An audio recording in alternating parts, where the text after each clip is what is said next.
In late December of 2000, my boyfriend Ryan and his best friend Don moved into the house that Don had grown up in. Their apartment was too cramped during their band practices, and Don's father was willing to make the rent very reasonable. The house is down the street from a very large and very old cemetery, and directly across from an old canal. The neighborhood is peaceful and charming, most of the time. Before they moved in, they had to fix the house up quite a bit, because the last residents had trashed it so badly. They had ripped up the carpet, splattered paint on the walls, and replaced all the blinds with wrapping paper. Naturally, they enlisted my help. As I drove to their new home for the first time, I experienced very unsettling feelings as I drove up and parked. The feelings pervaded the entire time I was in the house. I grew up in a haunted house and have had other experiences with the supernatural, most of them positive. I'm not one to be easily scared by the supernatural, nor do I think that because something frightens me, that is automatically evil. I decided to ignore the feelings, because no one else seemed to be bothered. Ryan and Don settled comfortably into their new house, and Don was glad to be back in his childhood home. I became used to the strange sensations I would experience all around the house. Even the overwhelming feeling of being watched when I go away in my car ceased to bother me. One night in February, I believe, I was leaving to go back to my house at around 3 a.m. As I fumbled for my keys to unlock my car door, I could feel someone behind me. Suddenly, I heard 3 loud, stomping footsteps. Thinking that it was possibly some live person intending to harm me, I whirled around and screamed as loudly as I could. There was no one there. Ryan, naturally, came running out of the house. I ran onto the porch and into Ryan's arms. I told him what happened and started sobbing uncontrollably. I was no longer frightened, but I felt an overwhelming sense of sadness. Whoever that is, I remember saying, is very confused. It's a man, and he needs help. I don't know that he realizes that he is dead. Ryan became very thoughtful for a moment. You know, we are surrounded by a cemetery, and people have drowned in the canal. Someone did just a few years ago, but I don't know who it was. After that, Ryan and I went both back to my place to spend the night. Don had been visiting his mother. The next day, we told Don what happened. He confirmed that someone had drowned in the canal a few years before, but it was a young girl. I immediately ruled out the young girl. I knew this presence was very masculine. Don also remembered that a very nice man who had lived next door had died suddenly of a heart attack when Don was a child. That seemed like a more plausible candidate, but there was the long history of the canal to consider, and the nearby cemetery. Don was dumbfounded by the entire situation. I lived here for the first 15 years of my life, and nothing out of the ordinary happened. He reflected for a moment. Well, there was that one time when I had stayed home from school and felt someone looking at me, so I turned around, and there was my sister. I said, "Hey, Bethany," and then remembered that she had gone to school that morning and wasn't going to be home for about an hour. The apparition disappeared, and at the regular time, she came home. "Well," said Ryan, "there was the Fonzie incident too. Fonzie is a very friendly, sweet-tempered cat that belonged to Don. Apparently, when Don and Ryan were working on the house, before they had moved in, the cat was still at their apartment. They had both, on separate occasions, seen Fonzie walking around. I found both the accounts of these rather strange apparitions a bit puzzling. I know that sometimes apparitions of the living are seen, but it is usually when something pivotal is about to happen. Nothing interesting happened before or after these odd apparitions. I thought that perhaps some entity was somehow taking the forms of things that were familiar and loved, so as to let them know of its presence without being threatening. Whatever it was, did not seem to me like it could have been caused by the same melancholy presence I felt. Over the next few months, nothing much happened. I brought 2 friends of mine, both of whom who've had many experiences with the paranormal, over to the house. One of them didn't get any negative feelings or sad feelings from the area at all. Another, whom I've not told about the strange occurrences, was so put off the depressed feeling she got that she wanted to leave almost as soon as she arrived. One thing beyond sensing a spirit worth mentioning did occur in those several months. I was asleep on the couch in the living room while Ryan and Don's band practiced. All of a sudden, Kenny, the bass player, came running up the stairs. He woke me up. "Hey, are you alright?" he asked. "Yeah. Why?" I replied sleepily. "Because we were sure we heard someone come in the front door." I told him I hadn't heard anything. He proceeded to check all around the house for the suspected intruder and never found anyone or anything. During the summer months, a few torrential downpours caused Ryan and Don's basement to flood, nearly destroying a significant portion of their band equipment. After that incident, they decided to move, yet again. I was staying at my own place, and Don was visiting his mother again. In the middle of the night, Ryan called me in a panic. "I just had the strangest experience," he told me. "I was asleep on the couch when I was awakened by a baby crying. I sat up and realized that the noise was coming from Don's room. I looked up and stared down the hall. All of a sudden, this white, somewhat blurred figure of a woman came walking out of my room and went into Don's room. Then I heard a woman shushing the baby." Ryan was frightened, but he realized that the strange event was not threatening in any way. We talked about it and agreed that it was most likely some sort of residual haunting. Later, Ryan told Don about the experience and found that Don had witnessed the same event. Ryan and Don had not lived in the house for a few months now. We never figured out exactly who the man outside the house was, or who the woman and the baby were, or what caused the strange apparitions of Bethany and Fonzie. I only wonder if these things still go on in the house, and if the current residents have the powers of observation to notice them.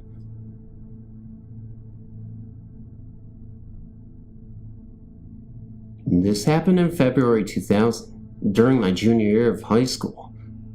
I was in my bed one night, just staring at the ceiling, waiting to fall asleep. That night, for some odd reason, I was lying on the opposite end of the bed. I remember seeing the yellow digital numbers on my TV say 12:40 a.m. I remember this detail because I know for sure that I was not sleeping. I was fully awake and conscious. Suddenly, I felt this eerie chill just start to permeate the room. So cold, so freezing. A wind that was coming from seemingly nowhere because my window was closed tight, as was my door. I had about 3 layers of blankets and sheets on me, but the cold just seemed to be going right under them. Immediately, just every hair on the back of my neck was standing on end. People use the terms chills going down their spines figuratively, but the real thing is not the most pleasant sensation in the world. Then, I heard this male voice, very sinister in tone, start laughing. It just echoed and surrounded me. I was terror-stricken at this point. I could feel my heart beating. I closed my eyes, praying to God frantically that whatever it was would leave. When the voice subsided, the room returned to normal temperature. I just bolted out of my room. I have no idea what it was that visited me that night, but several times after that, when I was in bed, I had this feeling that someone or something intangible was watching me. Since then, I've had several psychic and numerology readings, which indicate that I'm sensitive to the psychic and supernatural. I've had dreams throughout my life, which served as a precursor of good tidings in the future, including my acceptance into the school I am attending today. I am a college freshman. When I visit home, I refuse to sleep without the hall light on. Call me chicken, but I don't think I'm quite ready to encounter what lies in the darkness again.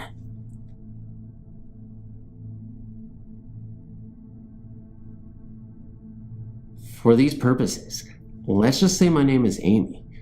Where I come from, ghosts and the supernatural is kind of the way of life for my people.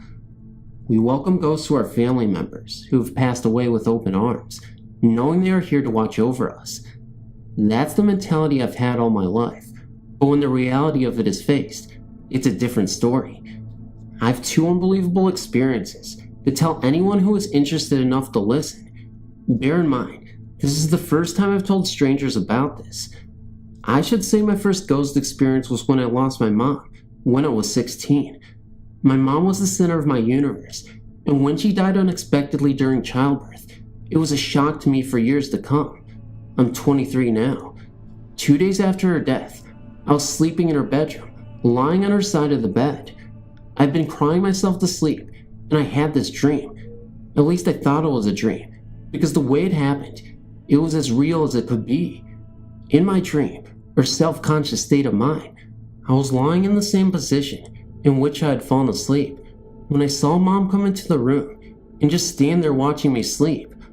I opened my eyes in the dream, and she very gently kissed me on the cheek and told me not to cry. I tried to hold on to her so she won't go, but she left with me crying bitterly in my sleep. I woke up immediately after, smelling her perfume very strongly in the room. I knew then without a doubt, my mom visited me to say goodbye. I wasn't afraid, just very sad, because she's gone. My second and very terrifying ghost experience happened a couple years later when my grandfather became violently ill with severe heart problems. I was never close with my grandfather. I loved him, but he was very strict and unable to show any emotions to anyone, not even my grandma. But we all know he loves us in his own way. The hospital that he was admitted to was a little distance away from the house, so we could actually take food over to him. We all went to visit him several times a day, but he was so sick, he couldn't even talk to us anymore. About a week or so after he's been admitted, the whole family went to the hospital to see him, but I remember staying home alone that day. We have a couch in the living room that sits across from the front door. I was napping on and off when I heard someone opening the front door. Since it was locked, I thought it had to be one of my family coming home. Imagine my surprise when I looked up and saw my grandfather walking in his carrying bag that we used to put his clothes in when we took him to the hospital. I said hi to him, but he didn't answer, just went straight to his room and closed the door. I didn't know what to think at this point, but I remember expecting my family to burst through the door any second, telling me they brought him home because he was feeling better. After about 3 minutes, I could hear him moving about in his room, so I went to knock on the door to ask him if he needed help with something, but no one even answered, though I could hear things moving. It didn't surprise me, because he could never talk much. About 15 minutes later, my aunt burst in the house screaming at the top of her voice that we've lost Grandpa. I thought they meant they lost him when they were coming home, so I told her he's already here, and he's in his room. She looked at me as if I was crazy, and told me that Grandpa died right around the time he walked into the house a while ago. I fainted when she said that, and up to this day, I can't believe that happened to me. I don't know what to make of it, but it sure scared me for a long, long time.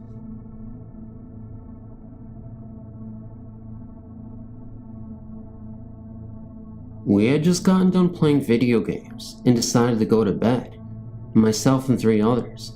One girl who would be my future goddaughter, her aunt, and their younger friend had enough electronic entertainment for one night. The younger girl had decided to sleep on the couch, leaving the rest of us to sleep on the floor, since there wasn't enough beds in the bedroom to go around. Most everyone was just laying there, staring at something in the dark, or randomly saying something here and there, getting ready to fall asleep. I stared straight at a digital clock. Suddenly, a figure had obstructed my view of the clock for a brief moment. It was then that I said, "Hey guys, did you see that?" Soon after, I heard my goddaughter let out a loud scream. They both claimed to have seen a figure heading towards the kitchen, and we heard a loud clatter of pans hitting the ground. The thing disappeared, and we didn't see it again all night. Neither did my goddaughter. But here's my second story. The week I started college, I noticed a change in my dog. He was acting quite a bit funny, almost sick. Within that week, it was found that he had slipped a disc in his back and was later put to sleep. I was emotionally torn for a while, as I was, and still am, very much attached to that dog. After a few months, I decided that even though I really loved my previous dog, I still did want a companion around, and got the dog I currently have.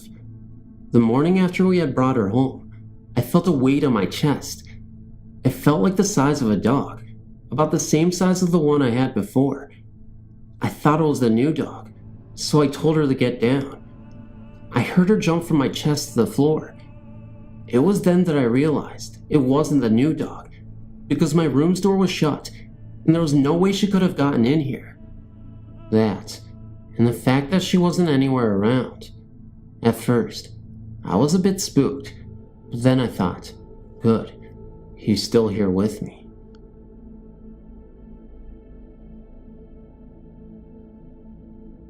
The summer I turned 18 and headed off to college, my family moved to Martinsville, New Jersey. They built a brand new house on land that was once part of what my grandfather called Indian country. Whenever I would go home for break, I never slept very well in the house. I always had butterflies in my stomach and couldn't pass out until the wee hours of the night, when my eyes just couldn't stay open anymore. One day, I was sitting in the family room, watching TV. Above the TV there was a 7x8 foot opening into the hallway upstairs. I caught someone out of the corner of my eye, walking by that opening and into my sister's bedroom. Immediately I thought it was odd. The only other people who were in the house were my mother and grandfather, both of whom were to the left of me, in the kitchen. When I told them what happened, they just stood there, looking at each other. Finally, my grandmother spoke up. Apparently, both her and my mother had seen a figure walk by the doorways in the house on a number of occasions. According to my grandmother, the lights flickered every once in a while too. She was under the impression the house was haunted. That night, I was lying in bed, reading a book. It was about 4 a.m., and I was the only one up. I decided to brush my teeth before trying to get some sleep. I opened the door to my bedroom and was about to turn left to go to the bathroom when I felt the need to look down the hallway towards my mother's room. My mom usually kept the door closed, but that night the door was open and there was a man standing in the opening. He was tall and skinny. The only man that was in the house was my stepfather, and he's short and plump. The figure was just standing there, looking at me. No, watching me. I immediately ran into the bathroom, my heart pounding. About 10 minutes later, I got the nerve to run back to my room and hide under the covers. Needless to say, I didn't sleep a wink. From that night on, I knew that the butterflies in my stomach were because I felt something watching me. Although it frightened me like I've never been frightened before, and even though I still get the shivers thinking about that night, I've always known this ghost was just a watcher. I didn't feel any evil or ill will from him, but I have no idea who he was. Like I said earlier, the land was considered Indian country, i.e., it was wooded, until they cleared it for the new development. So, it's possible the ghost was an American Indian, but for some reason, I feel that isn't right. That this man I saw was in fact white, and possibly a farmer from the early 1900s. Either way, the shadows and flickering of the lights continued until my family moved 3 years later. It's possible they even continue today, but I don't think anyone ever saw the man as clearly as I did that night. Thanks for reading.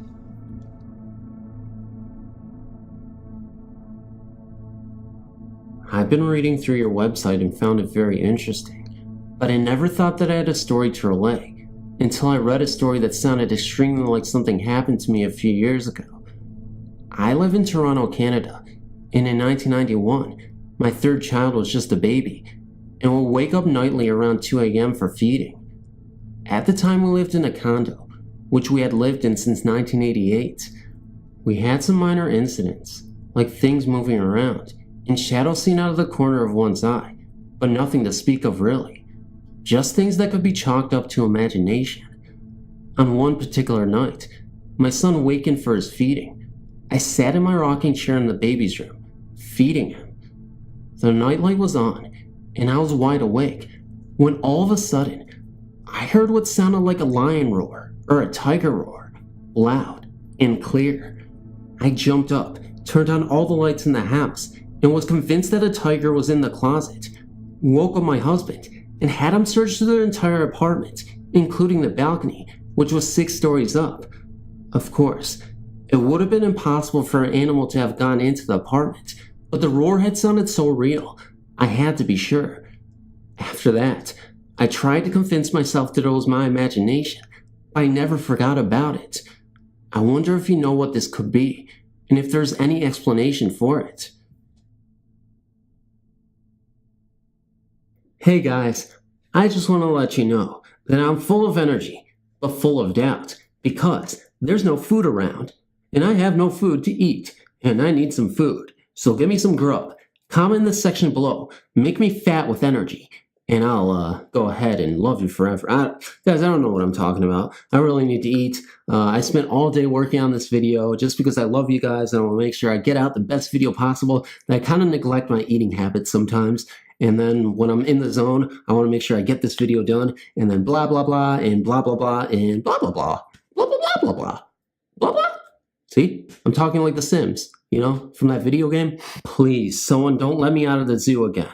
I'm a caged animal. I need to be there. And when you let Phantom loose, everybody's going to go crazy. Anyway, guys, be sure to like, comment, share, and subscribe. Obviously, social media, word of mouth is the best way to get my videos around so that my channel can grow. So be sure to share anywhere across social media.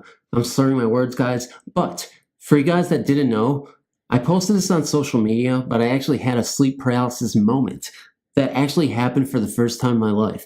And I'm definitely not proud to have it. I hope I never have it again. But guys, so if you haven't heard, basically, I was on my bed sitting and I looked up, and to make a long story short, I saw this terrifying image of, I don't even know what it was exactly, but it was a hybrid of a witch and a clown.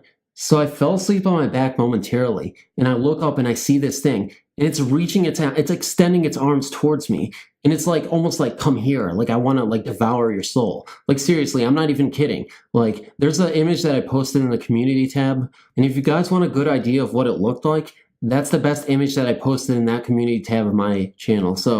So yeah, never again, guys. And I know I make this sound humorous, but it definitely wasn't humorous at all. Like, it was terrifying. And this is why I don't tell my own personal stories, because I make it a comedic act at the end, and I can't talk anymore. I'm slurring my words, and I keep saying that, but it's the truth, guys.